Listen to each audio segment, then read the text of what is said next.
All right, welcome back to the Knights of Descent show. I'm John, And I'm R.A.T.S. and today we're going to be talking about fitness. Oh yeah, this is an episode all about me. Yep. So, Rats, you've kind of developed a bit of a fitness plan, but first, I think I'd like to hear from you on the importance of physical fitness and sort of the basic categories that everyone should follow. Okay, so the first I want to talk about why I wanted to make this episode, and it's really because like the future we're entering is obese. If I remember correctly, like the basic statistics is that 2/3 of Americans are going to be overweight and obese in just a few decades. Um, and if our movement is going to have any success in the future, I think one key aspect is that we need to stand out from the crowd. We need to we need to appear as people who have their world together. And one great way to do that is to look physically fit. And that's the key reason I want to make this episode. Uh, because some members in our movement, I would say, neglect this or don't mention it very much. And I think that's a big problem. So let's just jump right in. Um, the main aspects of what I want to talk about today are diet, exercise, um, and some expectations of what people in our group should be, um, kind of what the minimum should be. And then I also want to talk about kind of balancing this with the modern world because obviously we are the children of the ashes, so to speak. I think AA likes to say that. um, and you know, every few days you're gonna end up eating some slop. You're gonna end up eating not great stuff, or you're gonna be, you know, missing a workout for whatever reason. And I kind of just want to talk about, balancing a healthy lifestyle with the modern world. So that's what we're going to be talking about today. So I guess we can start with kind of some basic expectations for anyone in our movement. Um, and the first thing I want to talk about is fatness. As I said before, 2/3 of Americans are fat, or are going to be fat or overweight, and I think it's very important for people in our movement to just not be fat. And what do I mean by like not fat? I don't mean six pack abs. I don't mean looking like, Bronze Age perverts back picture when he's facing the beach. Like that takes a lot of work and a lot of effort. I'm not necessarily saying that, but you should appear as the average man did in like 1950 or like even 1970. You should not be you should not have like a big stomach. You shouldn't even be skinny fat. A little bit of chubbiness is not going to kill you, especially if you're an older guy in your 30s. But really, we should be working very hard to cut the fatness out, because that really would make us stick out from the crowd and from Indeed. a lot of leftists today who are, physiognomy physiognomy disasters. Yeah, I think I agree. The fatness problem is really big, and Yeah. it really does make movements look bad if you have fat people up in front of cameras. It really I mean, does. It okay, really like changes the like optics of your movement to have fat yeah, people out in front of everyone. It just looks bad, I mean, and I well, think you can that's have one. like a GK Chesterton, but Yeah, but he's an old that I'll man. He allow was like an fat people like that. Yeah, but he was old. But He was old, Yeah, and that's he was like 60 years old. right. And fundamentally, um, it's all about appearance. And this is something I've noticed in the religious sphere is that um, when you see these sort of like Catholic groups and the America First types, and they go out and do events, they have very like high physiognomy people up in front. Um, Oh yeah, and yeah. that's intentional. It's not that there aren't like fat people in those movements, but there is an Hmm. intentional de facto policy, really, that fat people don't get in line for questions. They don't get in front of the Hmm. cameras. Yeah. So it's always, just great optical presentation of physiognomy. Hmm. Uh, Other spheres in the right don't really do that, and it kind of does bug me. Um, You have that what do you mean like what spaces like?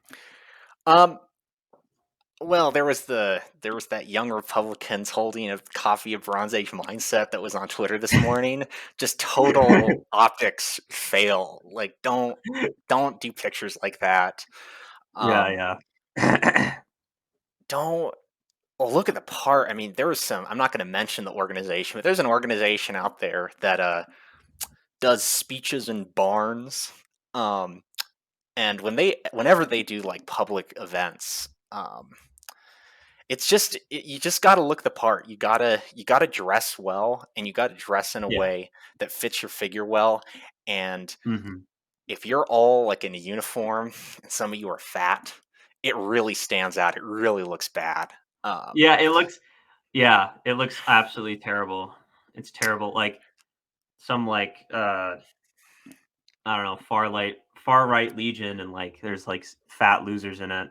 It's incredibly like cringe. So, yeah, yeah. yeah. No, and just in general, like physical presentation is very important. Yeah. Um, Having a design language for the wardrobe of your movement, and Mhm. like I said, putting the most physically fit people in front of the cameras. Yeah. Um and like, I'm not gonna just for full disclosure, I am a bit chubby right now, but that was my own choice and I did it cuz I was bulking to gain muscle. And that's really the only time I think people should be kind of fat in our movement is if they're trying to gain muscle mass and weight. Um it's a decision that they made that they're going to undo through effort. That's fine. Um but being obese out of laziness is like unacceptable. But anyways, that's kind of my position and John's position on the fat question. But on the flip side, I think we should also avoid being rail thin with no muscles. Um, being fat's bad, but if you're fat, you can kind of like defend yourself just using your fatness as a True, weapon. true. But if you're like 120 pounds and like 6 foot tall and you have no muscle, you are kind of a liability to the movement in a sense, especially if any physical confrontation occurs on the streets or at a meeting. You're not going to be able to defend Which, of yourself. course, we do not want to happen.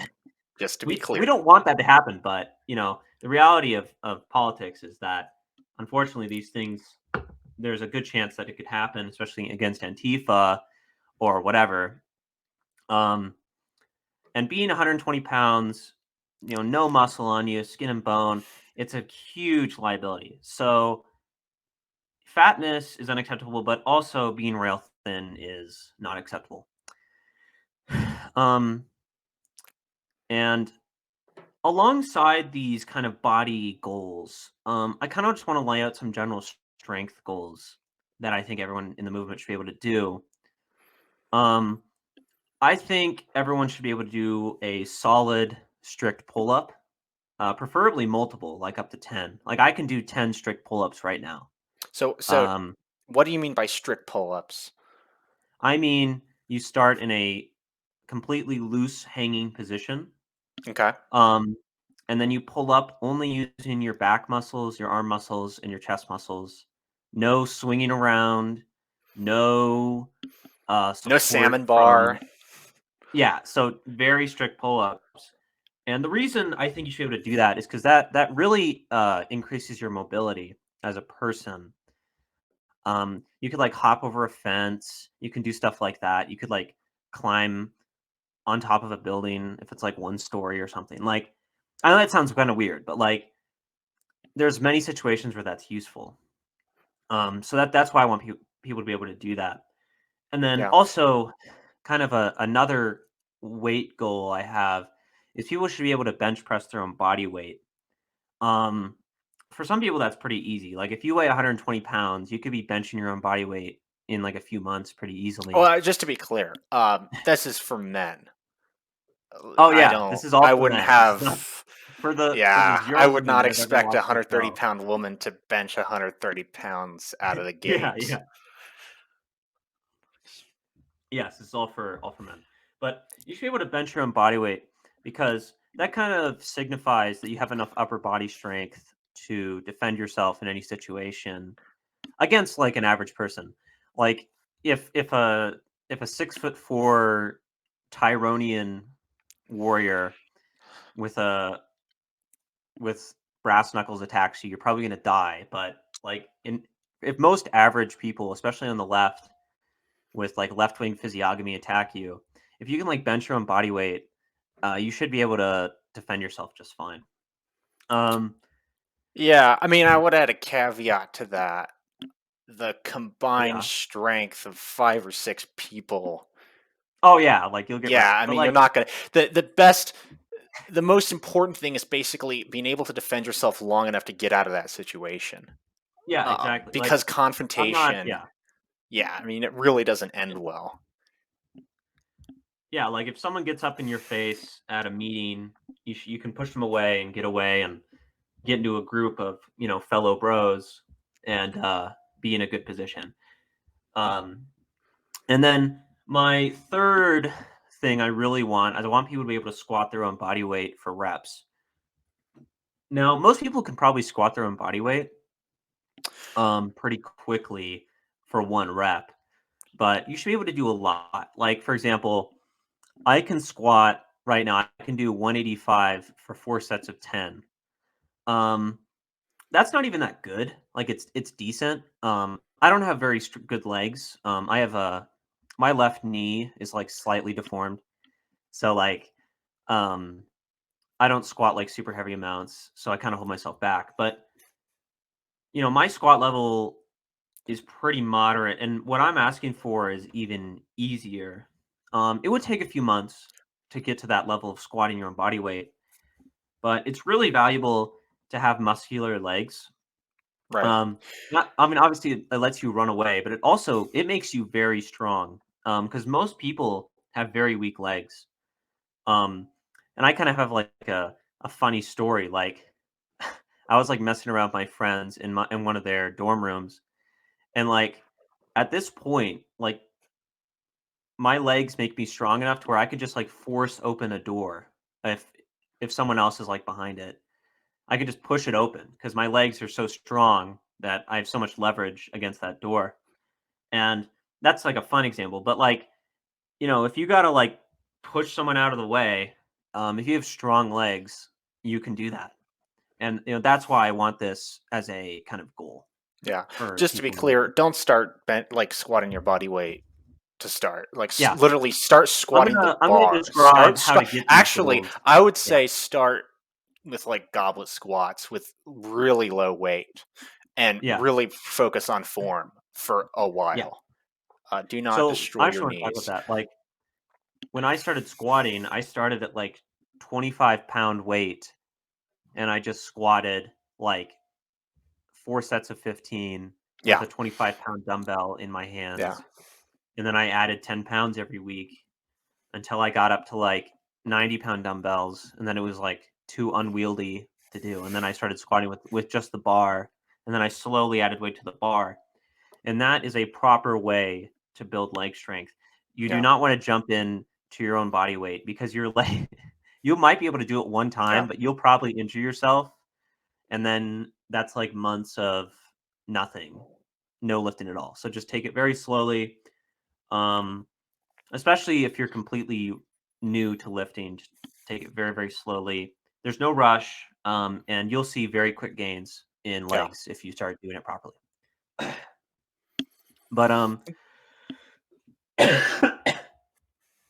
so that's kind of what I want for the movement is that, um, or something that will kind of give you general athleticism. If these goals are too difficult, because we'll describe that later. I'm going to describe how to fulfill some of these goals later. Um, if these are too difficult, then I at least want someone in the movement to be doing a physical sport or physical hobby multiple times a week, at least. But I'll get into that later. So, first thing I want to talk about is fat loss, because that was kind of the first thing I mentioned. Um, so, before we even discuss fat loss, or well, I'll also include being rail thin.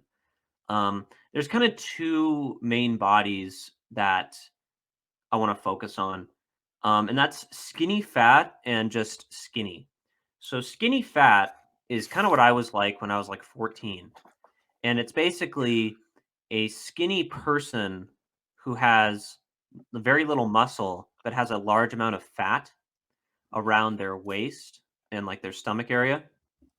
And this is probably the most unattractive body type in the world. True, um, true. That's true. If you don't have fat on your arms, fat on your belly looks real weird. yeah, you look absolutely atrocious. Pear And shaped. yeah, you're like pear shaped. It's like you look like yeah, not good. And then there's skinny, which is just like skin and bones, 120 pounds, as we described before. And the approaches for both of these people is very different, especially in comparison to being fat. So I guess I'll just describe real quick. If you're very fat, like you're like 400 pounds or something, or even 300 pounds, and like you have big fat arms, big fat legs, and a big fat stomach, what you should just focus on is weight loss and um kind of lifting. More Yeah, like and casual lifting. cardio. You want to Casual, have I a would say strong casual lifting heart. and weight loss is what you You want want to to have a focus on. nice You want to strong lose. heart. You want to make sure that your cardio is pretty good before, really before anything. Just start running. Get a good pair of running shoes and start running every day. Well, Um, if you're 300 pounds, you just start walking. I would start with walking and then oh yeah, pick up and 300. then Yeah, move to that's a whole jogging. nother thing. Yeah, But I'd say that like it's probably easier from to go from fat to strong and big than it is yeah, from going to skinny to strong and big because there is a bulking process there, and some people just because of their genetics, it's very hard. yeah. Um, but yeah, so if you're 300 pounds, um, I would recommend cardio, and I would start lifting, but I would lift light and I would lift kind of casually. And the reason I say that is because you'll gain a lot of strength really fast, and it'll help preserve your muscle as you're losing weight, fat. Because the thing about weight loss is that if you don't do it the right way, you're going to get punished in the sense that you'll lose a lot of muscle. Um, Right. and I'll talk about that later. But for someone who's like obese, like properly obese, you want to be doing cardio, some lifting, and you want to focus on just dropping weight. You'll lose weight pretty fast. Especially if you're over like 400 pounds or over 300 pounds, because your body's carrying this massive weight on itself all the time, Yeah. which is going to burn a ton of calories. Yeah. So kind of a reasonable expectation is in the first month, you'll probably lose 10, 15, even 20 pounds. I wouldn't be surprised if you're that big. And then after that, I would try to go for a pound to 2 pounds a week if you're that big. And once you start approaching 200 pounds, then I would switch over to what I'm going to describe now for other people. So, Well, just to be clear, let's caveat that with this depends on your height. If you're over like 6'2", 6'3", um, oh yes, I wouldn't yes, drop below 200 by much. yeah. That's If probably you're like getting a little six, too yeah, if you're much. 6'2", if you're like a perfect height Chad, like you could just lose like you're 300 pounds. To be honest, you probably only have to lose like 50 pounds, and you're probably looking really good. I'd say that probably Um, 215 is probably where is where you're gonna feel good. yeah, but If like you're 250 is a 6 bit is heavy. big. Yeah. Um, but yeah, I mean, you know, if you're a big tall guy, you should know kind of what level you're gonna feel good. But if you're like 5'10" and you're 300 pounds, you got a lot of work to do. Um, but anyways, yes, John, you're right. Um, but anyways, I kind of want to switch gears to what to do if you're skinny fat or just skinny. So skinny fat, I think, is the most important because there's a lot of skinny fat guys out there.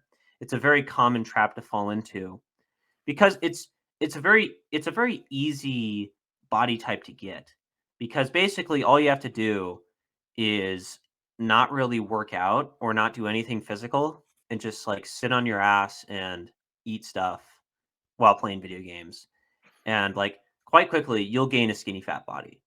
So it's a very common body, and I kind of want to talk about how to beat that. And I want to talk about the mistakes I made while I was trying to beat it.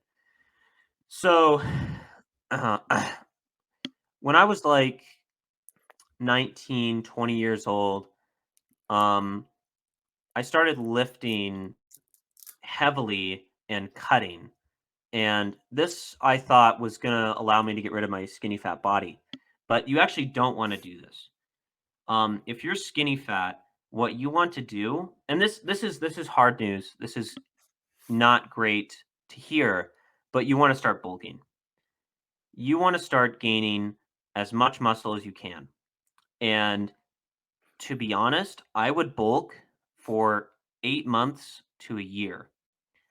And that's very frustrating because, and I understand that it sucks. Like, I cut for like 6 months and I got down to like 148 pounds.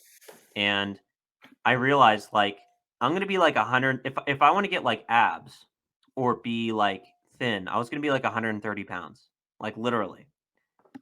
And that kind of shocked me, and I was, it was kind of like disappointing. And then I realized, okay, well then I gotta just start bulking. So don't make the mistake I did. And if you're skinny fat, um, you want to start bulking as soon as possible. Um, and then after your bulk, you can start cutting, and that's where I'm at right now. I bulked from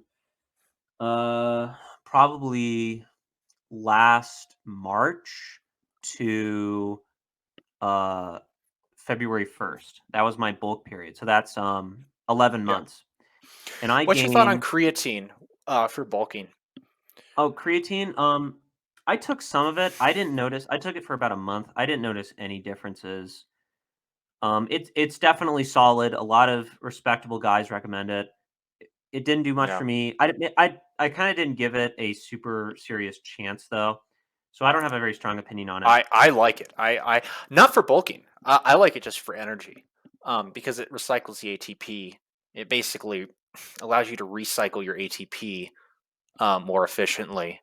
Um, Yeah, so interesting. I because mean, one of the things that I've noticed about people who are skinny fat is a lot of yeah, times they just don't have the energy. They have really low energy because they don't have well-developed metabolic pathways, right? Uh-huh. And Well, I think along with bulking, like when you're bulking out of that, you can't just eat more of what you've been eating. You really yeah, got to shake up your diet. I'm going to talk about diet. But I mean, I think creatine is fine. I would recommend talking if you have liver problems, I would question it. That's what I've heard. But every fitness influencer, every respectable one that like actually is serious, I've never seen any of them criticize it. I've seen all of them say, "Yeah, this works. It's solid." So you can give it a try while you're bulking. But where was I? Oh yeah. So after you're done bulking as a skinny fat, well, how do you tell if you're done?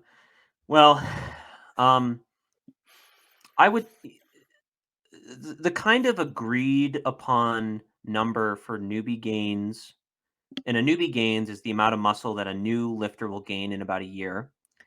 It's about 15 to 25 pounds. But rats, I don't Um, have a water tank. How will I know how much muscle I've gained? you should okay. um, well, there's a couple measurement systems. Obviously, you can just look in the mirror.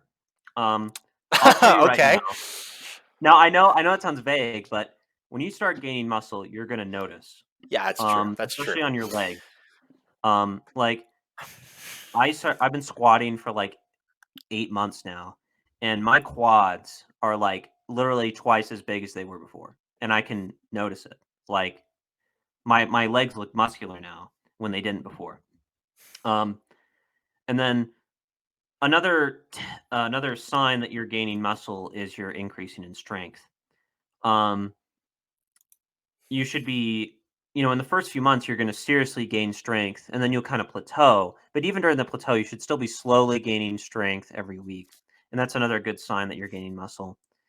You can also just measure yourself with like a Taylor's measurement rope, whatever those things are called. Um, you can measure your biceps, your legs, your chest. There's YouTube videos on how to do that, how to measure parts of your body. Um, and all that combined, as long as you're seeing improvement of that, you're gaining muscle. It can be kind of hard to tell in some places, like your back. Um, Yeah, but there's even not if today, like, deposits of fat on your back not gonna be common if you're under the age of 40. well, no, Not but like, making like, it can be oh, kind like of hard to muscle tell if, gains. if you're gaining a lot of muscle in your back and stuff. Um, but If you're gaining you it, know, look, if you're keeping a good regimen of balanced free weights, very important. yeah, Yeah, free weights and machines are not the same. You should be gaining muscle on your back as well as your core and your arms and legs. If you're not, yeah. then you need to work like change your routine. Well, it can be hard to tell sometimes, but yeah, that's how you can tell if you're gaining muscle. But your kind of goal um should be, you know, 10 months to a year of bulking. A year is probably the best, just for goals and stuff. But Yeah. I only did 11 months, because I wanted to cut for summer, and I want to look good for summer. Um, the extra month, I probably would have gained like an extra pound or two of muscle. It's not a big deal. Okay. But anyways, you know, once you've completed your bulk, you want to move on to the cut. And the cut is interesting. So in the first month, you should expect to lose about 10 pounds. And that's actually pretty fast for weight loss. And the reason that happens is when you shift your diet from a bulking diet to a cutting diet, um, especially the diet I'm going to lay out in this program, um, your body drops a lot of water weight. It drops um, kind of the constant feeling of being satiated or full. It kind of drops that from its system. and it drops a lot of the fat that it gained um, in the recent period, and it just goes very fast. So you're going to lose about 3.5 pounds a week, a little more than 3 pounds a week, and that's directly what I've witnessed over this February, because I switched from a bulking diet that was rich in carbs, rich in processed carbs, slop, basically, very slop rich, because I was kind of lazy. I switched over to hardcore, very low carb, no processed carbs at all. I haven't eaten bread in like 25 days. I haven't eaten a potato in 25 days. Um, you know, and I've already lost 8.5 pounds. And there's still, as of this recording, there's still 6 days left in the month. Um, and I think I'll probably lose the 10 that I'm suspecting I'll lose in this month. But anyways, after the first month, when you lose 10 pounds, it's gonna slow down. You're gonna slow down to about a pound to a pound and a half a week, which, more or less 5 pounds a month is a acceptable goal for a cut. And why? Why do you want to lose weight so slowly? Well, the thing is, if you lose more than 1.5 pounds a week, even up to 2 pounds, 2 pounds is the absolute limit. And to be honest, I wouldn't recommend going that hard. Um, if you lose more than a pound and a half, 2 pounds a week, you're going to start seriously losing muscle, mostly because your body is actually quite reluctant to give up its fat, and it will oftentimes eat away muscle if it thinks you're starving. Um, when you're losing a pound a week, your body's thinking, okay, um, you know, my human is traveling across like the mammoth steppe of Ice Age Europe or something. Like, it's thinking like in grug mode that I'm Yeah. traveling and I just need to burn some fat to kind of keep us going. We're still eating quite often, but we're not eating enough to cover what we're burning. So let's just eat some fat. That's what your body thinks. But when you're like cutting like mad and you have like 1,000 calorie deficit every day, your body's thinking like, okay, I think we're in a famine right now. Like, your body doesn't understand what's going on. It's afraid, and it's going to start saying, okay, I need to start cannibalizing muscle and fat to give myself enough energy to get through the day. And that right there is why you want to limit your weight loss to around a pound to a pound and a half a week. And I'll describe how to do that with the deficits. But basically, when you're cutting from skinny fat or from a bulk, when you're going from skinny fat to a bulk up to, I mean, after your bulk, you're basically going to be a chubby, muscular guy, which is cool. I mean, that's already nice. That's kind of where I am right now. I'm not like super muscular, but I'm like, I wouldn't go quite that. I would not call you a chubby, muscular guy. Don't know I'm if you're not that. quite chubby. Like that seems a bit, Okay, just a well, I'm little not bit. chubby. Like my face, and my body, like I'm not really chubby, but like I still have. I guess I'm like an average guy with some bigger arm muscles and leg muscles. Like, I'm like an average American guy. Um, Oh, that's also a bit underselling yourself a bit there. okay, I don't know. Like if you've never seen me without my shirt off, with my shirt off, because like I It's still true. have a gut, a little bit. Um, Yeah, and that's just from bulking. But okay, fine. So like if you're skinny fat and you do it right, you'll be like a somewhat muscular guy. You're not going to look like Arnold or anything, but like you'll have decent biceps, you'll have decent legs, and you'll yeah, probably still have a little bit of a gut. There we yeah. go. That's what you're going to Thing to remember, being having really like great vascularity and very highly defined muscles is not necessarily the best for lifting and also not the best for comfort because having a be. small layer of fat around your muscles makes lifting a lot more comfortable. Yeah. It doesn't look as good, but But like, It I does mean, feel better. like my goal is 10% body fat, which is a pretty It's reasonable pretty low. goal. That's pretty reasonable. But that's pretty low, but it's not like 2%. Like 2% is what like pro like influencers who are on like performance enhancing drugs are doing. But anyways, let's get back to our topic. So you're skinny fat, you'll bulk, you'll be kind of like a muscular guy with still a little bit of a stomach. Um, and then over a period of, I would say, 5 to 7 months, you're gonna cut and you're gonna lose that stomach and you're gonna be kind of transformed. And that's what I'm going through right now.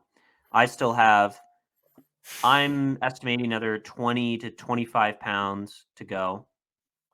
Um, and if you're like me, I'm a pretty average guy. I'm like a little bit taller than average. I'm like 5'11". Um, I'm fairly normal. Um, and I gained 40 pounds in my bulk, and I'm going to lose around 25 to at most 30 pounds in my cut. And I think that's a pretty fair ratio. Um, and well, maybe more like 25, because I probably gained in this bulk around 15 to 20 pounds of muscle is my estimation. And my cut, I'm going to lose about you know uh, most of the fat and a little bit of muscle. Even in my managed logical cut, you're still going to lose a bit Managed of muscle. decline. My managed decline of my weight, like I'm still going to lose a little bit of muscle. And you just can't avoid it. It's just a reality of being in a caloric deficit. And there's nothing wrong with that. You really won't notice it, because your body's going to take muscle from everywhere. So like 3 pounds or 5 pounds of muscle lost all over your body, it's going to be a very small change. You will not notice it very much, but you'll notice the 20 pounds or 25 pounds of fat that are lost. Um, so that's kind of the basic journey of a skinny fat person. What I want them to do, and I'm going to talk about in the second part of this podcast. I'll talk about like how to actually do that. So let's go on to kind of skinny. Um, John, were you when you were a kid? Were you skinny? Would you No. describe yourself like that? Uh, w- I mean, okay. Let's clarify that. When I was like prepubescent, I was pretty skinny, but by the time I was 11, I was kind of chubby. Okay, I looked okay. a bit like Russell from Up, the Boy Scout. Oh, That okay, kind of like, yeah. okay. Now that being said, like I would not Lip expect. doxing. I'm not talking about like 14-year-olds should not go out and do these weight training programs. It's just your Yeah, body's yeah, still growing. You're yeah, you should not base what you think is a healthy weight on what you are when you're 14, because your yeah, body is yeah. not at equilibrium yet. I But I was was just never I was really just curious if skinny. you were skinny, if you were super skinny, or if No, you were a kid or not. no, no. But if you're super skinny, like 120 pounds, and you're like your biceps are like the circumference of like a towel, uh, like a cardboard towel cylinder or something. Like, if you're skin and bones, um, what I would recommend is an aggressive bulking program, like very aggressive, because you're skinny for a reason. It's just how you are Yeah, your metabolism is genetically. really, really strong. Yeah. Believe me, I would love So to have you're gonna have metabolism to, that strong. yeah, you're gonna have to bulk really hard. Um, and I'll describe that in a minute. But and then on top of that, you're gonna want to do a serious lifting program. Um, 3, maybe even 4 times a week. 3 times a week is kind of a nice balance, because I think 99% of people can fit in a 3-day a week lifting program. 5 days a week is kind of crazy. that's like a very big commitment. But 3 days a week is pretty achievable. But yeah, if you're 120 pounds, you want to pick up a serious bulking program and a serious lifting program. That's going to be like 5 lifts a week. You're probably going to want to do higher reps instead of lower reps, mostly just to get muscle built. Because it'd be kind of weird to do low reps because you'll still be pretty thin, but you'll be like really strong. It'll be really bizarre. You don't want to do that. But a skinny guy is kind of lucky because you don't got any fat to lose, and losing fat's like a pain. So you're kind of in a good position. But it does kind of suck that your metabolism's so powerful because you're gonna have to eat a ton. But I will reveal some kind of cheats that make eating that much food a bit easier. So let's just move on to kind of the second half of this program, which is kind of like getting into the dirt of what's a good lifting program, what should I be eating, how much should I be eating, stuff like that, for a bulk, for a cut, whatever. So I'm going to present my screen, and I'm going to present my workout program. Okay, I'll add it into the show when you're ready. Let's see. I can't, like, for some reason I can't present an Excel window. You should Oh be no, able. here we go. And we're back after some technical difficulties. Anyway, Yes, indeed. Epic so, technical difficulties. Okay. so you were talking Um, about we've talked about bulking and cutting for various body types, and we were getting yeah. into the details of how to get this done. Yeah. So, if you're obese, really big in the exercise department, first thing you should start with, I would start with multiple walks per week. 3 miles. The only reason 3 miles is here is because I used to do 3 mile jogs, like in the summers, Okay. and I'm going to work back up to that. So 3 miles is a pretty big commitment. For a walk, that's going to take you about like an hour, especially if you're obese. It'll probably take you over an hour. So start with a mile, start with 2 miles, whatever. But start with a walk multiple times a week, and then I would slowly start integrating this lifting program. If you're obese, um, so what you could do? You could do, okay, for the first month, I'm gonna walk 3 times a week, and then in the second month, I'm gonna add the Monday lift plus the walks 3 times a week. Okay. And just for everyone's Um, information, these instructions will be in the pinned comment down below, yeah, so you don't have to like pay attention to what's on the screen. yeah. And then every week in the second month, you could integrate one lifting program, and then as kind of a trade-off, you could maybe cut the Saturday walk, and you can only walk twice a week. Um, Whatever works best for you. This is the first time I'm going to say this. I'll probably say it a bunch of times in the stream. The best workout program is the one that you consistently do every week. This is the answer to that question. What lift program should I use? You should do the one that you actually want to do.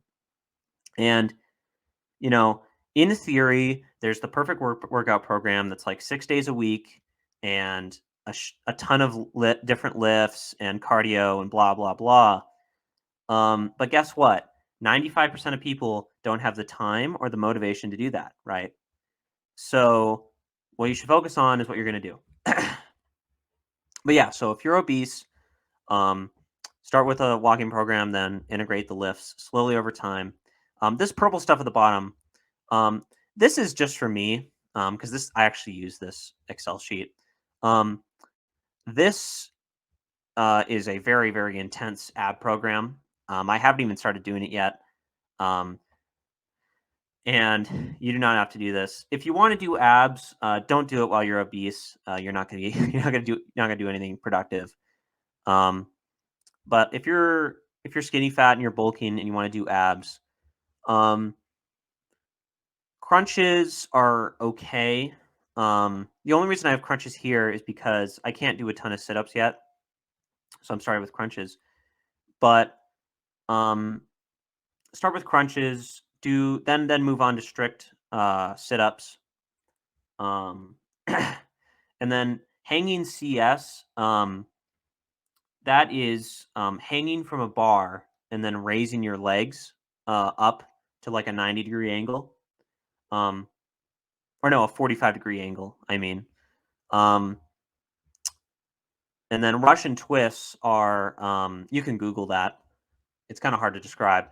But if you do these work, if you want to get abs, let's say you're skinny fat or you're really skinny, this is not for obese people. Um, Crunches, hanging, I don't know what CS stands for. I don't remember. But, and then Russian twists. Um, that's kind of a good trio to produce decent abs. You don't have to do a ton of ab workouts. Like you don't have to do crunches every day or sit ups every day. Once or twice a week, and you're good. You know, I mean, your ab muscles are not massive. You know, they're not huge, and they're like every other muscle. You know, they need time to rest and recover.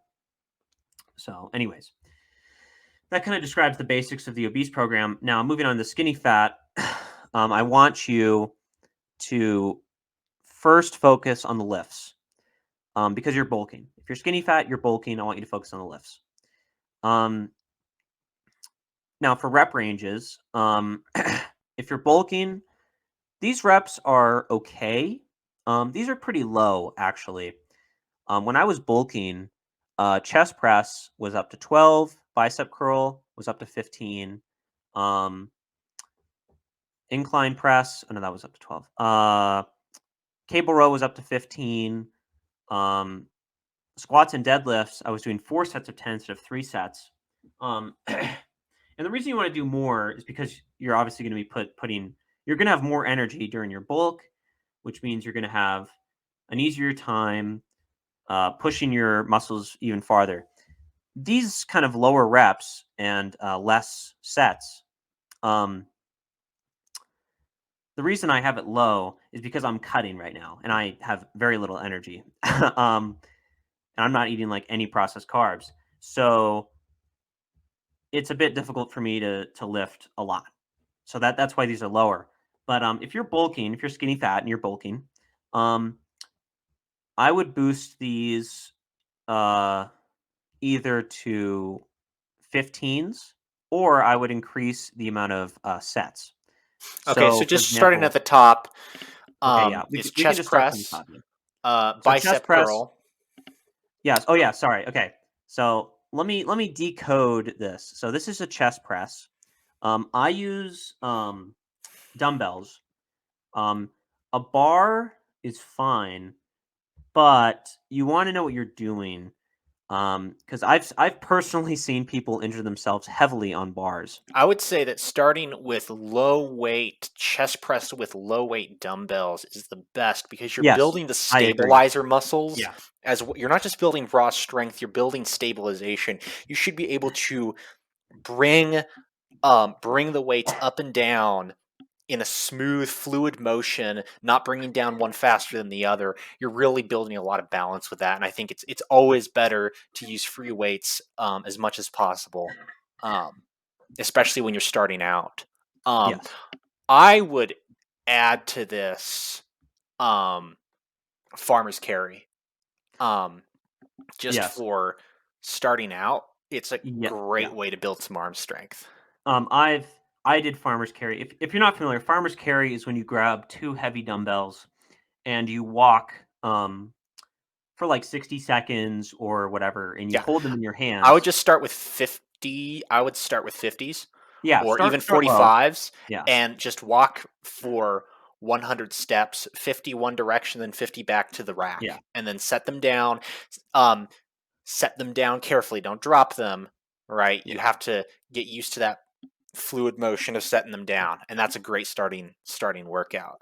Yeah. So on this program, let me just lay out everything. So chest press, bicep curls. Now bicep curls are interesting. Some people do way too much of bicep Yeah. curls. Your bicep is a very small muscle. It looks Hmm. great, Yeah, admittedly. I chicks get love it. that stuff. Like, I have decent biceps and I like having decent biceps. Like, it's cool. But you don't need to hit it more than a couple times a week. Like, you don't. Like, it doesn't do anything. And if you're like a newbie and you're bulking, you really probably only have to hit them like once a week. Like, honestly.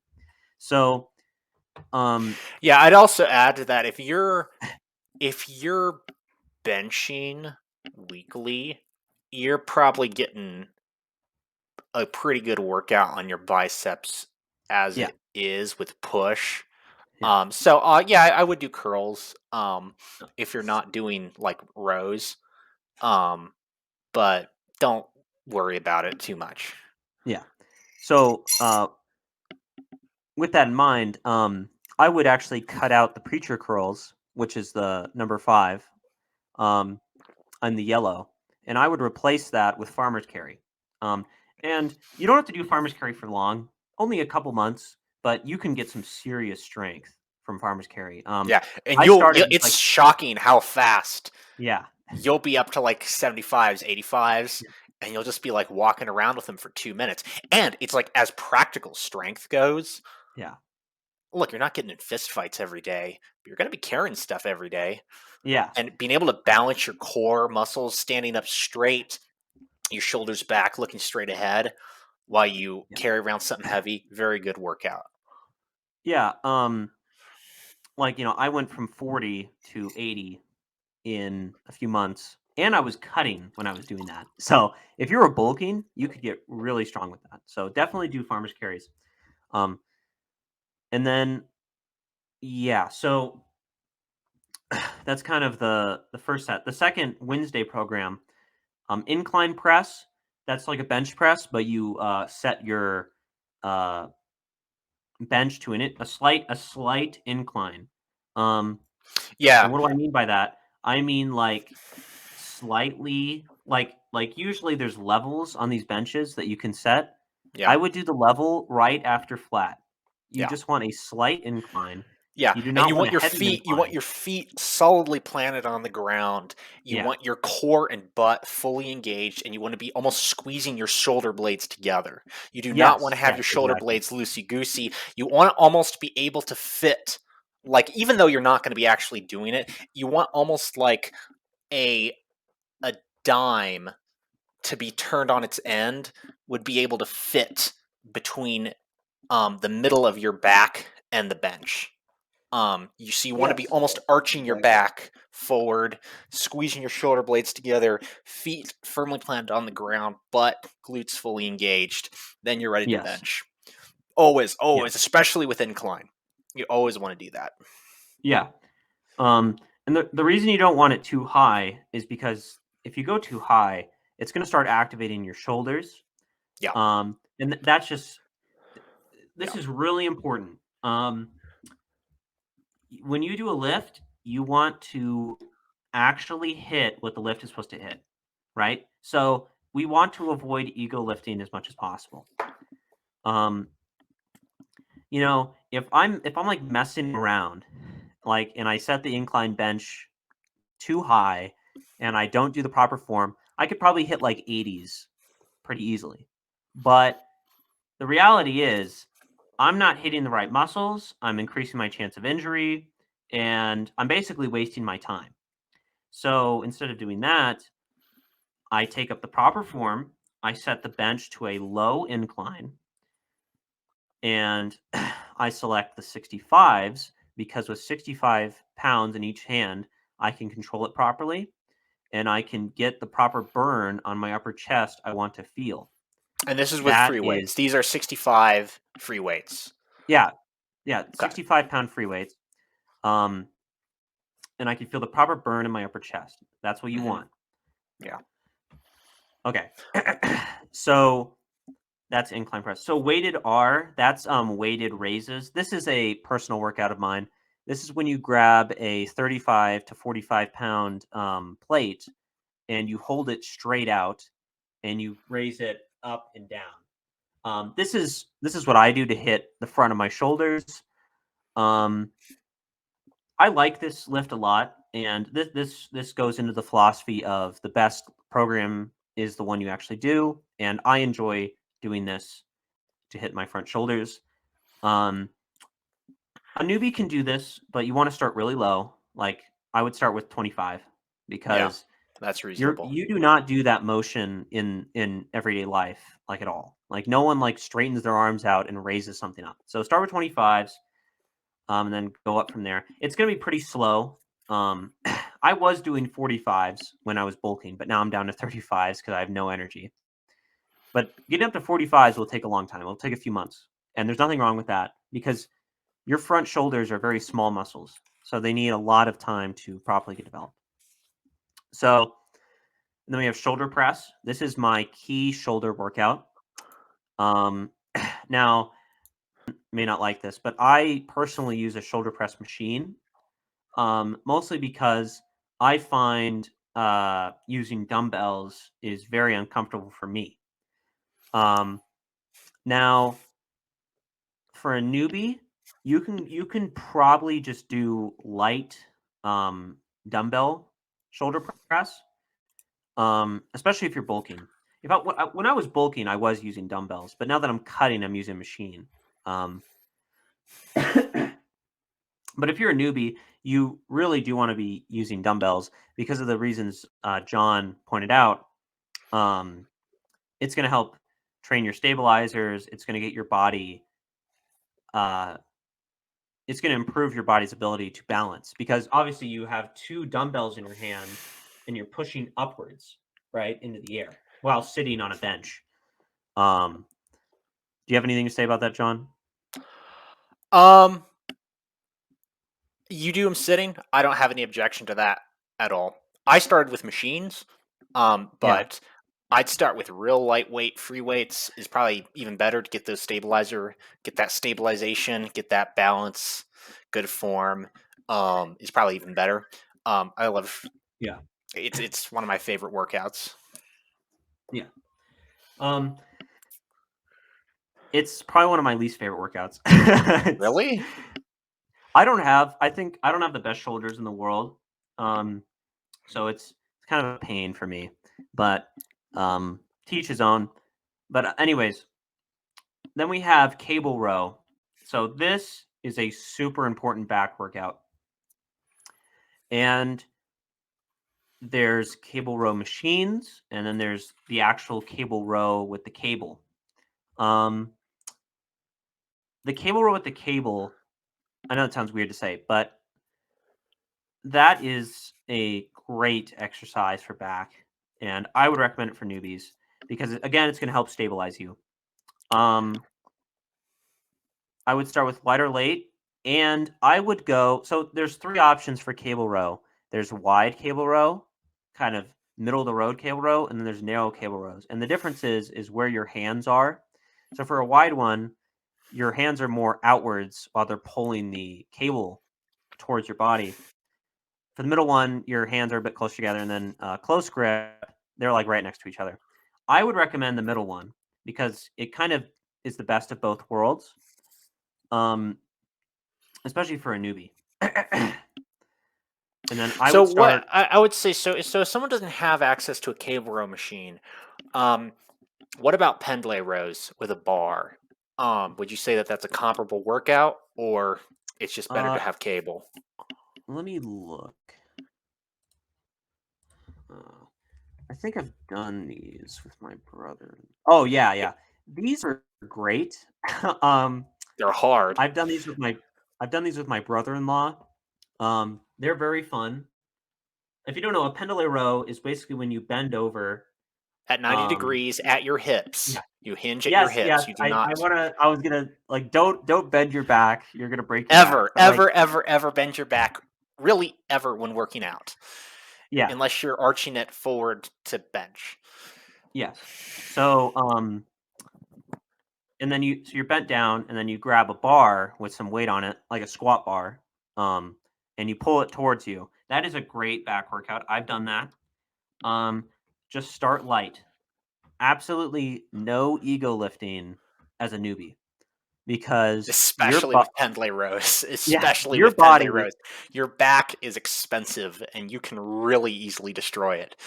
yeah, so as a newbie, your body's just not ready to do anything heavy. Like for me, I could do something heavy and I'm probably not going to hurt myself because my body's been doing this for almost a year now. But like, well, I've been lifting actually for like a year and a half now. But like if you're a newbie, your body is in no position to do anything heavy. So like, don't do it. Start light, very light. Like for my first pendlay row set as a newbie, I'd probably throw on like tens just to see, like 2 10s plus the bar, which is only 65 pounds. And then I would try that just to see what happens. Okay. Um, anyways, cable row or a pendlay row is great. And then this is one of my favorite back workouts, the lat pull down. So there's cable lat pull downs, and then there's machine lat pull downs. Again, a cable lat pull down is probably the best for a newbie. Again, because it's going to support stabilization. And I'm personally doing machine right now, again, because I'm cutting and I'm kind of lazy and I don't want to I don't want to have to wait for the cable machine too, because the gym I'm going to right now is extremely busy. So what's the Um, difference, I guess, like from a workout perspective? What is the difference between doing lat pull downs and just like wide profile pull ups? Is there a difference? um, Can I replace one with? I mean, it's wide. Those wide profile pull ups are harder. Um, yeah. but Well, I mean, obviously, wide cable pull-ups, or just wide pull-ups are calisthenic, right? okay, I used to do pull-ups. Uh, I used to do 5 sets of 10 pull-ups at my lifts. And to be honest, it felt good. But the thing about a cable row, which I like, is that you're going to be able to really focus on the burn. Or not the cable row, mm, the cable or lat pull down. You're going to really be able to focus on the burn in your back. yeah, And this is because a pull up is a very intense exercise, an exhausting true. exercise. A lat, like you're going to be using not just your back, your arms, your chest are hyper activated because you're pulling your entire body up. It's very difficult. Um, well, a lat pull down, you're just pulling down with your back, really. And your forearms might be activated a bit too, just to hold onto the weight. But you're going to really be able to focus on your back muscles with a semi isolated lat pull down. So that's kind of the difference here. You can, as a newbie, you could definitely replace a lat pull down with pull ups if you can do them, because it's going to hit those back muscles. But um, most likely, like most skinny fat people can't even do one pull up, I would say. Um, It's worth a shot. Worth a shot. Go to the I mean, just find a tree and try it out. It's yeah, worth the shot. like I couldn't do pull ups. I couldn't do pull ups when I was 14, like because I was like really skinny fat and gross. So, um, But what you're saying, point being, yeah, they're not replacements for one another. They're different exercises, and yeah, they shouldn't be considered comparable. yeah. They're not really comparable. I mean, if you're like super skinny and you do pull ups, like you're gonna hit that back. But lat pull down is gonna Okay. give you that really serious focus. But anyways, let's move on to leg day, which I was supposed to do today, but let's just say scheduling has gotten in the way, so I'll probably do it tomorrow. But leg day is probably it's the most fun day, and there's a reason why I do it on Friday. That's all I'll say. So let's jump right in with squats. So I'm doing 185, 3 sets of 10, and that's on a cut. When I was bulking, my peak was 195, 4 sets of 10. Um, and to be honest, that's not anything special for a lifter. No, Um, no, no. a lot of serious lifters are doing like 250, 280 for 4 sets of 10. Like seriously. And those guys are big. Um, Yeah. I'm happy with my squat because my knees dislocated 3 times and none of those times were at the gym, just saying. The gym is a very safe place. If you're Um, safe around the equipment and yes. are As very long as you have careful. proper form and you focus, you'll be fine. My knees dislocated at camping trips and stuff. I'll just say that. But for a person with a bad left knee, I'm very happy with my squat, and my squat has grown my muscles so much that my kneecap is basically healed Yeah. because I my, would your say kneecap is sewn in if by you've your never been muscles, to by the the way. gym, a thing you can do is do 30 squats in your bedroom in front of the mirror with no Yes, weight. You'll be surprised yeah, what a especially if great you're a newbie. workout it is Yeah, for free. It's free. You don't have to have a gym membership. Just like yeah, seriously, when everyone's done watching this episode, of course, don't click away. Make sure to like and subscribe. And then once you're yeah, done doing that, go in front of your mirror and bust out 30 good form squats with no weight. yeah. It's worth it. Especially if you're a newbie. Like if I did 30 squats right now, I'd feel it a bit. A newbie would probably collapse if they did 30 solid squats in the mirror with body weight. So that's a really good point, uh, John. One thing I would say about squats is honestly, I would recommend hiring a trainer to show you how to properly do squats because Yeah. I did, and I do not recommend it because I know how to properly do squats, and there's a lot of things you can mess up on. You can not go low enough. You can bend forward too much, which was my problem. I bend forward too much sometimes, and that can really hurt your back. And my coach trainer showed me how to not do that. But there's a million things that can go wrong, and I would strongly recommend, pay like $100, $200, whatever. It'll be expensive, but just have one solid session with a trainer who's going to Knee show you how to surgery properly squat. is like $10,000 minimum. What? Knee surgery is going to be Yeah. $10,000 minimum. It's Yeah, worth it, like believe me. snapping your tendons or something, that's 6 months in bed or in crutches and $10,000 surgery. One training session is $100. So make that decision. um, but yeah, so learn proper squat form. And as we said before, start with a dumbbell. Grab a 30-pound dumbbell and hold it in your hands, in both hands. It's called a goblet squat. You're Yeah, a holding goblet. it like you're Yeah, holding a giant goblet, yeah, and exactly. you're you're like holding this goblet is just absolutely full of the king's wine, and you don't want to spill it. So you're gripping the center of the dumbbell with your forearms, and you're Yeah. holding the cup with your hands, and you're very carefully moving up and down, making sure not to spill the king's goblet of wine. Yep. That's like, and then do nice deep squats with that goblet. And 3 sets of 10 is a good starting point. If you're bulking, I would go 4 sets of 10. You can do it. It can be difficult. When I was bulking, squats was probably the hardest thing I did all week because I'm doing like almost 200 pounds, 4 sets of 10. So pretty intense. But like if you're just doing a goblet squat with a dumbbell, it's not going to get super intense until you get up to 80s and 90s, which will take a couple months. Yeah. Um, I would say like everything in this green section, I would consult a personal trainer before doing yes, them. yes. The other things you can do pretty safely as long as you're doing it low weight. Um, So you yeah, can't really mess everything. your biceps up doing bicep curls. Farmers Yes. carries are about the safest exercise you can do. Squats, deadlifts, and Yeah. Romanians, you definitely want to have a personal trainer show you how to do it a couple times before you try it yourself. So I just want to say like the yellow and the blue.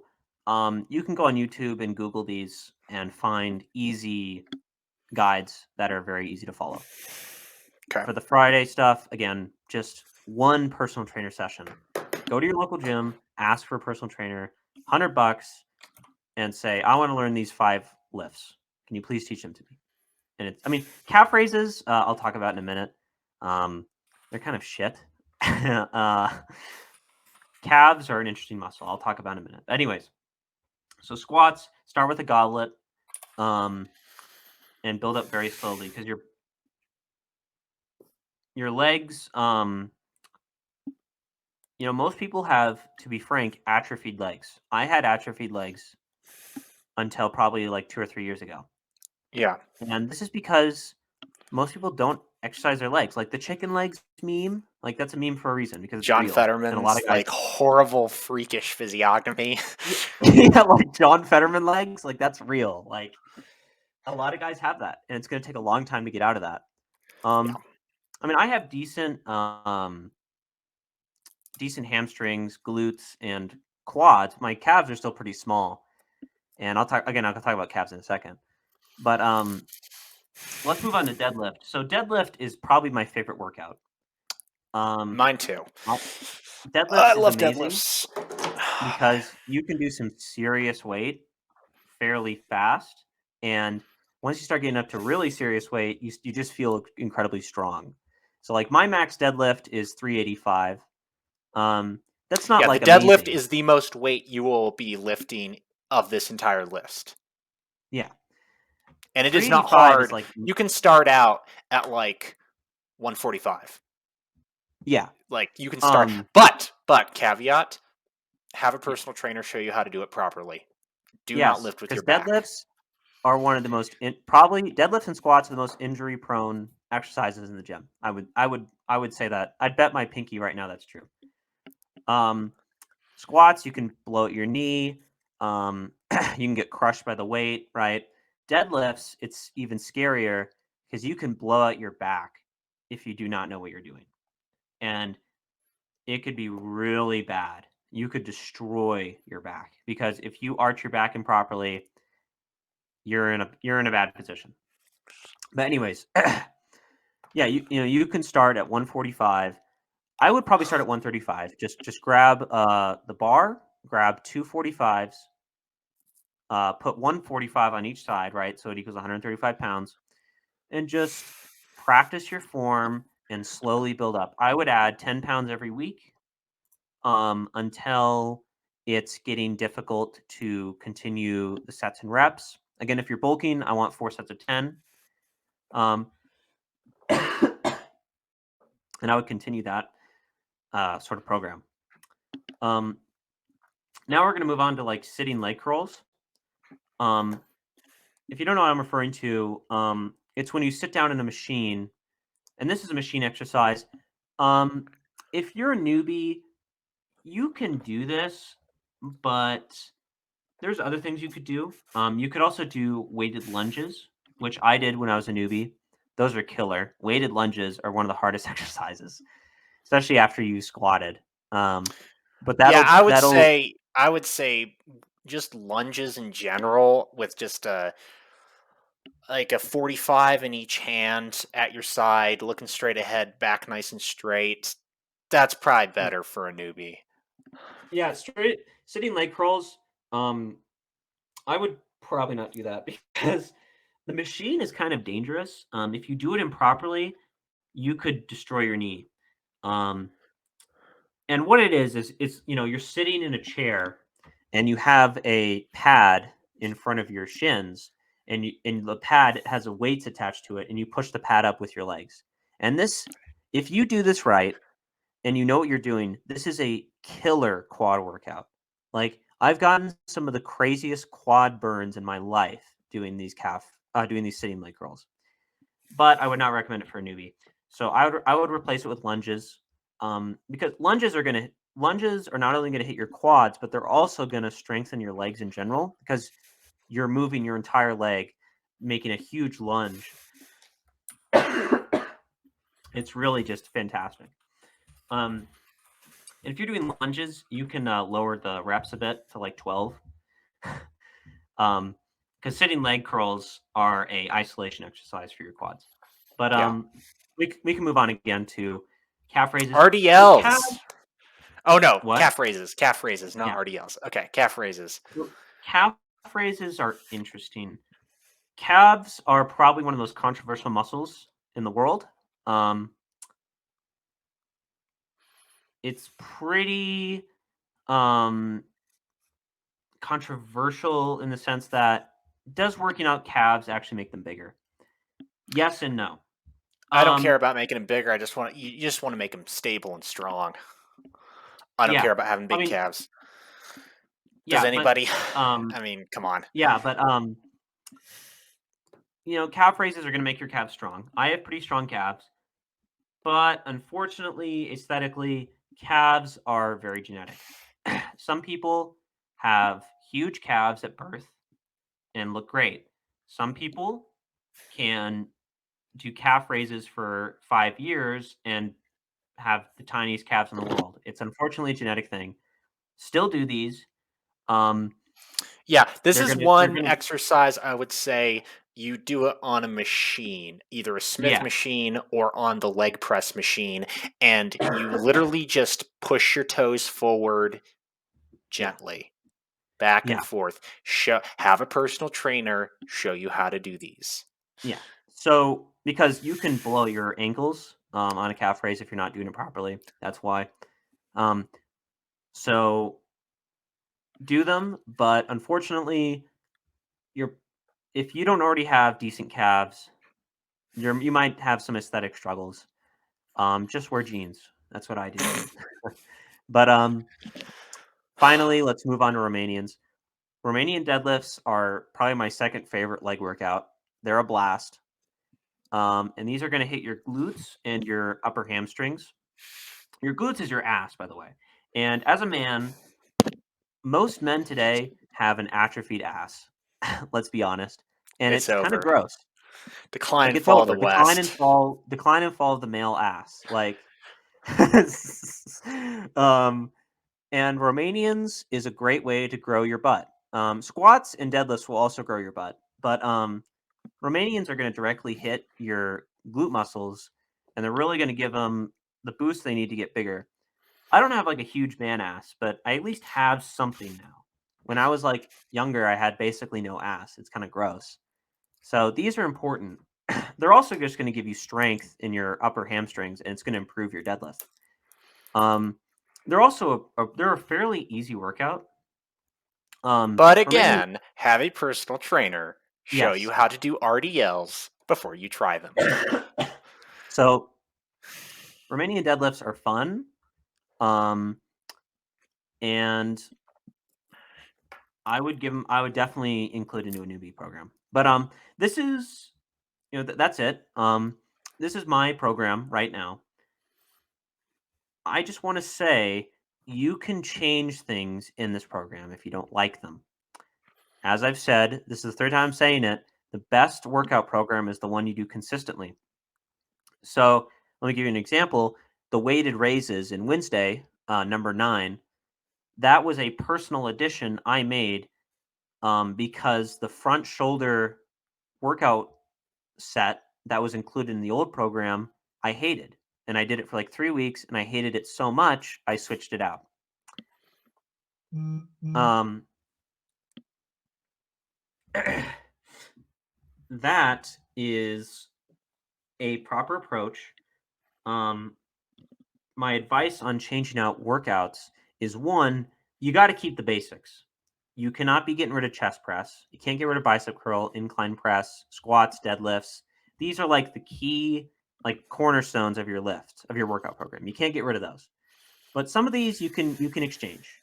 Like you don't like skull crushers, which is a tricep workout, replace it with a different tricep workout. Try out other things, especially if you're a newbie. Like try out other things, find what you actually enjoy and do that. My only caveats is, you know, make sure you actually know what you're doing. Go on YouTube. Athlean X is a good source for form. Um, what's that other guy? There's other guys. Yeah, I'll have some. We'll have some links in the description. Yeah. Um, I would check the comment section if you see a bunch of people saying this is wrong. Maybe question it, but if you're just seeing positive stuff in the comments, then it's probably good. And Okay. watch his videos and focus, and you're good. All right. Um, Is there anything else we want to talk about on this section? yeah, one more thing. I just want to talk about what are we actually doing in this program. So let me just list out what's being worked out. So chest, biceps, triceps, biceps, triceps. So what is Monday? Monday is basically arm day with one chest exercise. This is going to hit your arms and your chest, and it's going to complete that part of your body, right? So then Wednesday, we have chest, we have shoulders, back. So Wednesday is a back day and a shoulder day, basically, with another chest exercise attached.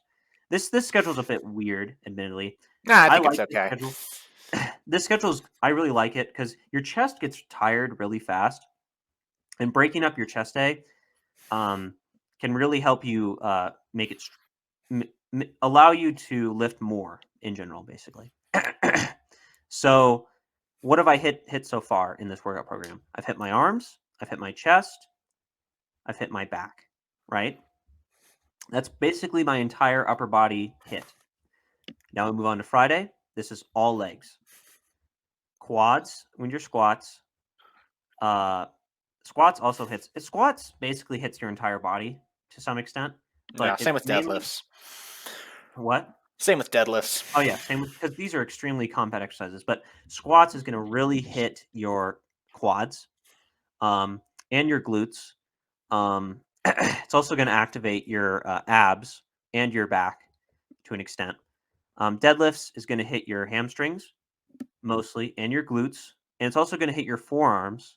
Now, in my opinion, for deadlifts, if you're a newbie, I think you should not use lifting straps, and you should use this as an opportunity to improve your grip. But for me, I am using lifting straps now because I don't have the strength to hold on for a long period of time because I'm cutting and because I'm doing a bunch of lifts on this day. But if you're a newbie, you should not be using lifting straps.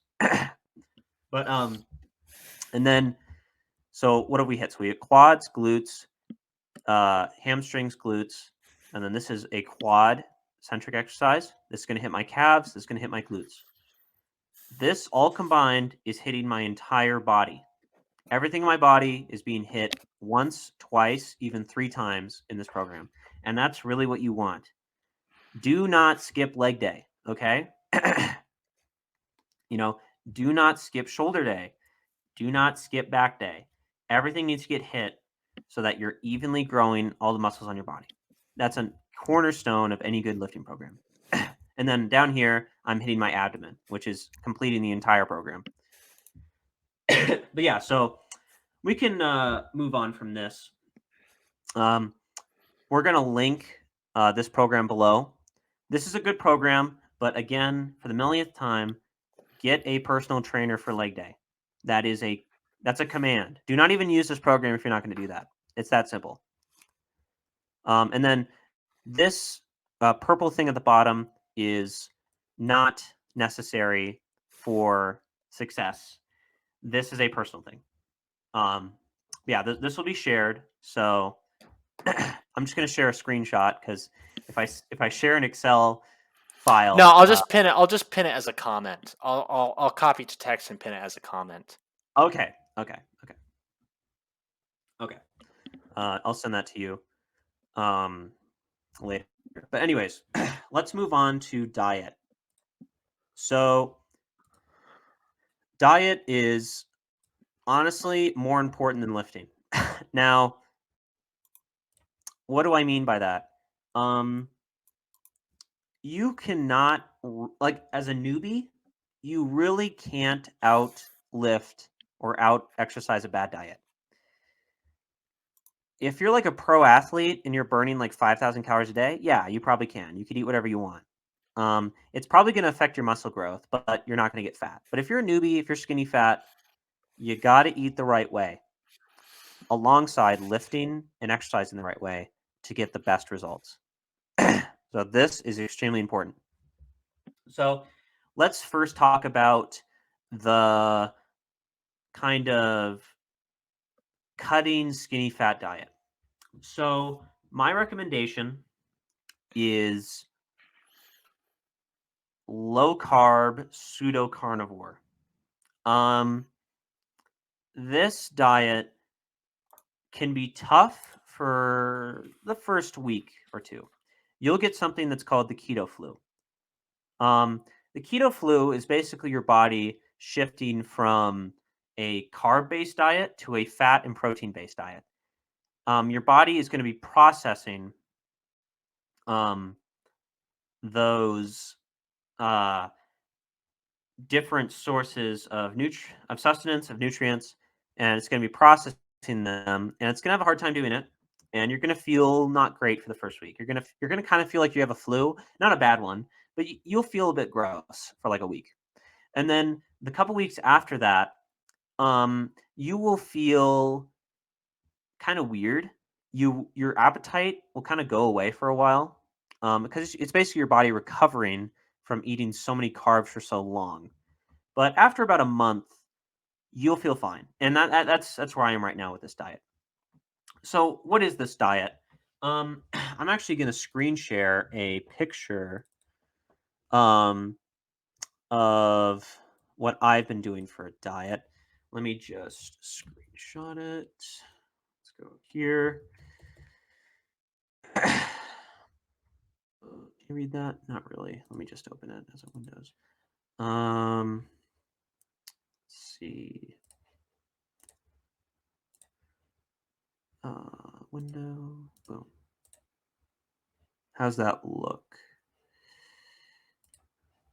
Okay. John, can you Hold on, hold on. can Let you me present see this, if please? I can. Is it all good to share? Let me make sure. Yeah, I don't see anything in here. You, yeah, okay. Okay. Is that readable? hmm Are you sure? It's like really blurry. Well, you know, that's Let me see. Can that's I zoom in on this? There we go. Okay. How's that? That's probably readable now. much better. Okay. So this is my cutting diet right now.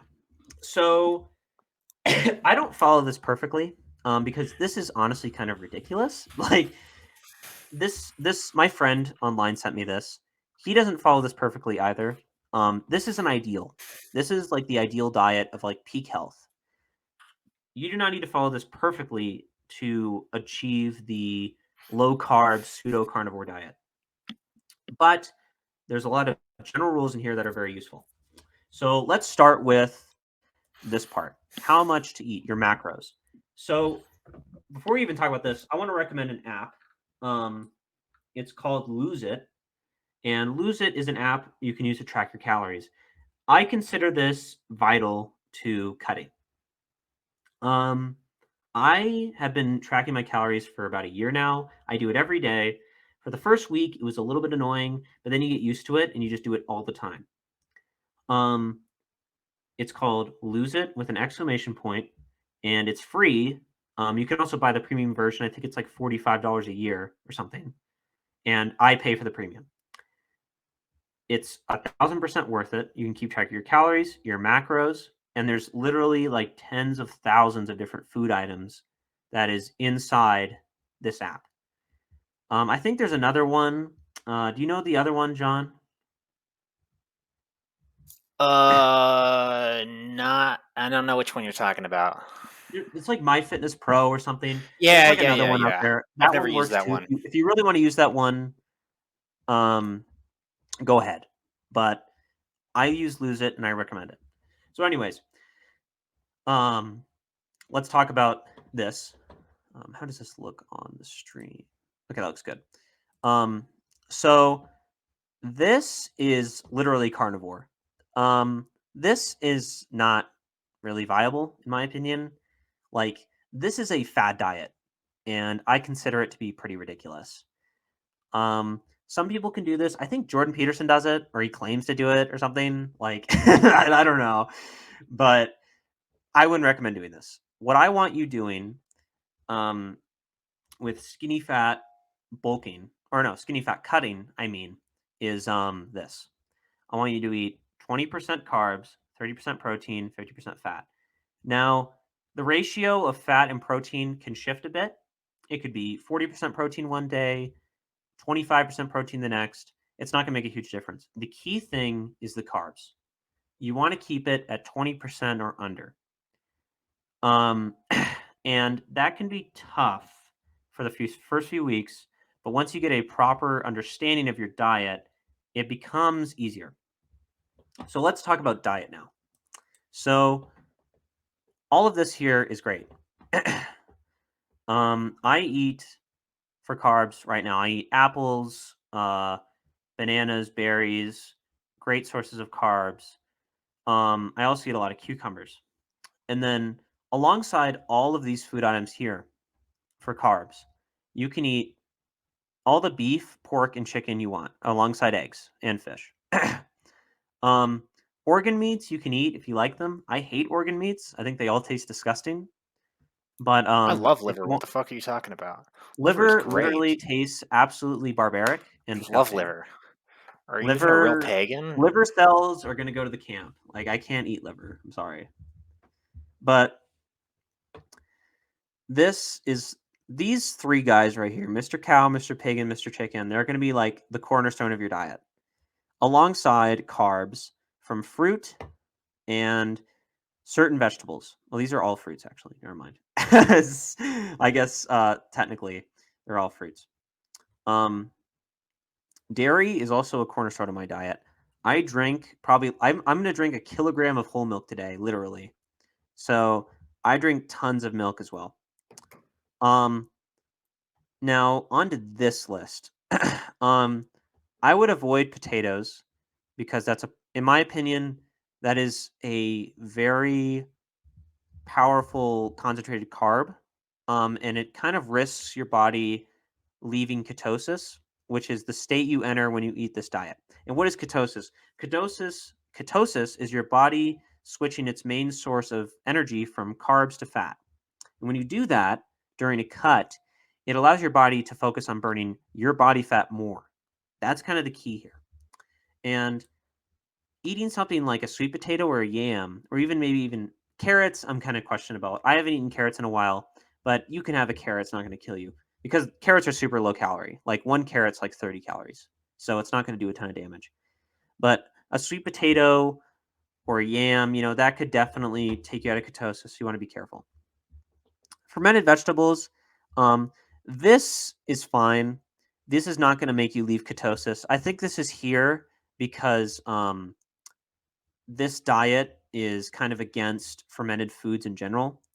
Not because make you leave ketosis, because they believe it's unhealthy for you. I wouldn't worry about it too much. The only thing I'd worry about in those foods is the sodium content.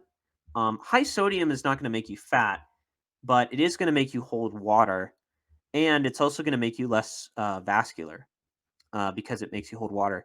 So you want to keep your sodium content down a bit, but it's not going to kill you. Artichoke hearts, same thing. All these herbs, I don't care. This is not going to make you leave ketosis. It's probably here again because of the plant they're from, and because whoever made this believes that that plant is toxic for you. Coconut, I eat. I used to eat a lot of coconut, like a few weeks ago when I had it during this cut. Um, Coconut's not going to make you enter ketosis. I probably limit it because it is still has a decent amount of carbs. So keep it to a decent level. Olive oil, I would just ignore that. I don't even know why it's on this list. Avocado oil, you're fine. Coconut oil. For avocado oil, I would say make sure it's actual avocado oil because, by my understanding, a lot of avocado oil now is spiked with seed oils illegally. So you want to watch out for that. And then coconut oil is fine. I use coconut oil all the time. Low metal fish, this is real. A lot of these fish do have mercury in them, and you want to be careful with that. These low metal ones, like salmon, are fine. Um, Sardines and anchovies, I think, do have a decent amount of mercury, so you kind of want to watch out. I mean, I don't know anyone who eats anchovies, like to be honest, but if you like them, don't make them the cornerstone of your diet. Shellfish, I have no idea why that's on this list. Probably because they're toxic or something in some abstract sense. Ceylon cinnamon, I don't even know what that is. I have absolutely no idea what that is. So, whatever. Um, the what to avoid list is interesting. Um, I agree with all of this here. This and this are the most important right here. Seed oils and processed sugars must be cut from your diet during a cut and during a bulk, in my opinion. Um, Not completely, because to be honest, we live in like the ashes of civilization, and chances are you're going to get really tired and lazy, and you're going to go to McDonald's and you're going to eat like a burger, and that's going to happen, and there's nothing wrong with that. But you want to keep it to a very strong minimum because everything at McDonald's is cooked in seed oils. So you want to keep that to a very small minimum. Avoid seed oils in your cooking. Replace canola oil and like rapeseed oil and stuff. Replace that with coconut oil. Coconut oil is pretty cheap and it's healthy and it doesn't have a taste. It has a It's mild also a taste. great hair product. Is it? Yeah. Yeah, it's a great hair product. Put it in your hair. Put it all over your body. If you put coconut oil on your body and it's raining, you can fly. So, go do that. But yeah, so I agree with this. Corn and soy fed animals, this is true. In the ideal world, we'd only be eating grass fed beef, pasture raised pork, and pasture raised chicken. But guess what? I'm guessing a lot of people here are not wealthy. I'm not wealthy. I don't think John's very wealthy right now. And most of the youngsters in the movement don't have the money to buy these things because like grass-fed beef costs probably like 33 to 50% more than normal beef. So what I would recommend is I'd focus on this, and if you have the money, uh, listen to this as well. If you don't have the money, don't worry about it too much. Corn-fed animals are not going to kill you. Soy-fed animals, yeah, I guess, but the estrogen is going to be pretty diluted um, into the digestive system of the animal. So, you know, take what you can get. We can't win all these battles. I'm not buying organic beef all the time. When I have an actual job and an actual income, I probably will. But right now, do what you can do. Do the best you can do. So now let's talk about this. Um, so in this diet, most of your carbs are going to be coming from fruit, right? So I would definitely just kind of avoid this stuff. I really like bok choy. I haven't eaten it in a while, but it is pretty good. You can eat this stuff. Like, it's not going to kill you. It's not going to make you leave ketosis. Um, but under this program, the best source of carbs is from fruit. So focus more on fruits for your carb sources instead of vegetables. You can eat vegetables though; it's not going to kill you. Same with this stuff. Grains. Okay, right here. This needs to be avoided because these are very high calorie carbs, very calorie dense carbs that can make you leave ketosis. So you want to avoid this stuff. All of these seed oils you want to avoid. Peanut oil isn't as bad as these other oils. um, you can use peanut oil if it's available and if it's cheap, but I would just recommend using coconut oil instead. But peanut oil is not as bad as canola oil, for example. Um, Seeds. Um, I don't know the logic behind banning these seeds from this diet. These won't kill you. They're not going to make you leave ketosis. In some abstract sense, they might be like quote unquote toxic for your body. I wouldn't worry about it. Coffee. No, I like anyone who drinks coffee is not going to give it up. So who cares? I don't even know why it's on this. Chocolate. I think it's because it's on here because the cocoa bean is like toxic in some. Like whatever Bruh, made. come on, bruh. Like, we gotta eat something here. I'm telling you, you don't have to follow this. You don't. Coffee and chocolate you can eat fine. This list, I just wouldn't worry about this stuff very much. The only thing I really want you to worry about is this, and this. I do eat peanuts though. But yeah, these, this, and this. Um, Coffee, chocolate, you're fine. Spices, fine. Kimchi, fine. Nuts, fine. Legumes, I would cut out these legumes right here because that could lead to the reactivation of the deactivation of ketosis. Peanuts are not going to; they have very, very low carb. Celery, I don't know, it's fine. Brown rice, you do want to cut out. Mushrooms is fine. Cassava, you do want to cut out. You can eat these Oh and no, all of not my these. daily cassava diet. Whatever Yeah, shall I like eat? am I like in the like Pacific? Like am I in Fiji? Like what's happening? But anyways, these are fine. These are fine. I eat tomato soup and tomato like spaghetti sauce all the time. These are fine. I don't know what white potato is. If it's what the heck is a white potato? I have no idea what that is, but it's so obscure no one knows. But this is fine. And these you do actually want to watch out for. High heavy metal fish are actually dangerous. If you eat like a ton of tuna from a can, you can literally get mercury poisoning and get sick. So you do want to watch out for these. It will not deactivate ketosis, but you will get sick. So you want to be careful with that stuff. But yeah, that's kind of just this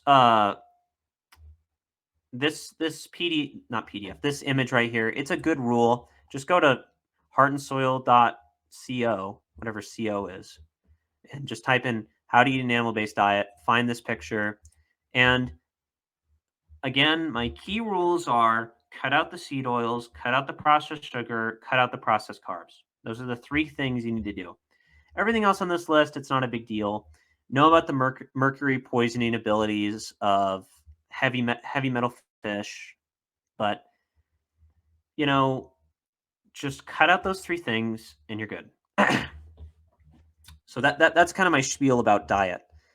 Um, and then Okay, and we're one coming other towards the thing. end of our time, so I don't know if there's. Okay, I just want to cover. How do I stop presenting? Oh, there we go. I just want to cover two things real quick. Um, Calories for cutting and bulking. So for bulking, you want to gain around a pound a week for a bulk. That is a good bulk gain per week. And to do that, you need to eat about 500 calories more than you need every day. So what I would recommend doing is you type in daily caloric calculator onto Google, and you'll find a website where you can input some information and it'll tell you how many calories you're burning every day, right? With the calories, because you want to include an extra 100 just to be safe with your bulk, and then I'd add the extra 500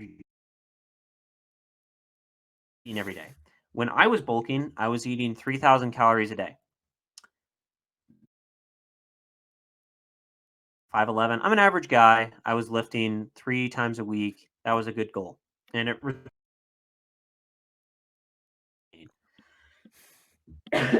for someone who's cutting, you want to lose about a pound to a pound and a half a week. That's around 500 calories a day deficit.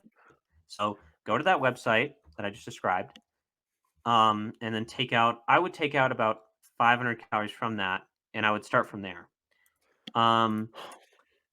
You want to be careful because obviously you don't want to lose more than a pound and a half a week. Again, in the first month, you're probably going to lose about 10 pounds. But after that, if you're still losing a lot of weight, I would bump it up by about 100 calories, um, your diet, and then I would slow down your weight loss. And then that's kind of the basics of caloric intake with a diet. If you're bulking and you stop gaining weight, add 100 calories. If you're cutting and you stop losing weight for like a few weeks, you want to take like 2 or 3 weeks. Okay, I'm definitely not losing weight anymore. Let's cut 100 calories, right? And then for one other thing for protein intake, protein is interesting. If you're bulking, you want to eat around a pound. You want to have about a gram of protein per pound of body weight. This is the classic Arnold Schwarzenegger measurement for protein intake during a bulk. If you're cutting, I would aim for about 0.75 grams of protein per pound of body weight because it can be harder to get your protein in when you're cutting, of course. You definitely want to have at least that. You can have more, of course. And then one last thing, just to wrap up, I want to talk about fad diets for a second. Um, you know, we are the children of the ashes, and we need to realistically set our diet expectations. When you're bulking, you want to keep slop to a minimum. Soda, processed sugar, processed carbs, stuff like that. But in the end of the day, we live in a civilization that doesn't really value the quality of its food very much. It just values the flavor.